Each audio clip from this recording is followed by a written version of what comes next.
अहिल्यानगर शहरामध्ये आज पतित पावन संघटनेच्या वतीने महानगरपालिकेसाठी इच्छुक उमेदवारांच्या मुलाखती घेण्यात आल्या। या मुलाखती दरम्यान महिला वर्गाची मोठ्या संख्येने उपस्थिती दिसून आली। यावेळी पतित पावन संघटनेचे अध्यक्ष गोरक्षनाथ सोनवणे यांनी सांगितले की अहिल्यानगर शहराचा सर्वांगीण विकास तसेच प्रत्येक प्रभागाचा विकास जलद गतीने आणि योग्य पद्धतीने करण्याचा आमचा संकल्प आहे। नागरिकांच्या समस्या सोडवण्यासाठी संघटना सक्रियपणे काम करणार आहे। दरम्यान आगामी महानगरपालिका निवडणुकीसाठी एकूण 10 इच्छुक उमेदवारांनी पतित पावन संघटनेकडे उमेदवारीसाठी जागेची मागणी केली असल्याची माहिती देण्यात आली। या मुलाखतीद्वारे पात्र आणि कार्यक्षम उमेदवारांची निवड करण्यात येणार असल्याचेही यावेळी स्पष्ट करण्यात आले। या घडामोडींमुळे अहिल्यानगर शहरातील राजकीय वातावरणात चांगलीच हालचाल निर्माण झाली असून महानगरपालिका निवडणुकीच्या दृष्टीने पतित पावन संघटनेची तयारी सुरू झाल्याचे दिसून येत आहे।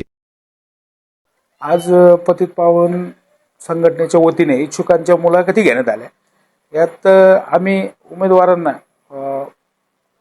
शहराच्या किंवा प्रभागाच्या विकासाच्या दृष्टीने काम करण्याच्या मुद्द्यावर आणि जो शहरात जो कचरा झाला आहे किंवा रोडचं काम झालेलं नाही आहे किंवा बऱ्याच ठिकाणी रोड झालेत पण त्या आजूबाजूला लाईटी नाही आहेत आणि कचऱ्याचा हा सगळ्यात महत्त्वाचा आणि जनसामान्य महिलांच्या जिव्हाळ्याचा प्रश्न आहे। या प्रश्नावरच आम्ही ही निवडणूक लढणार आहोत। आज आम्ही जवळजवळ एक 10 लोकांच्या मुलाखती घेतलेल्या आहेत। 10 प्रभागात आम्ही उमेदवारांची चाचपणी केलेली आहे आणि या दृष्टीने आमची तयारीही चालू आहे।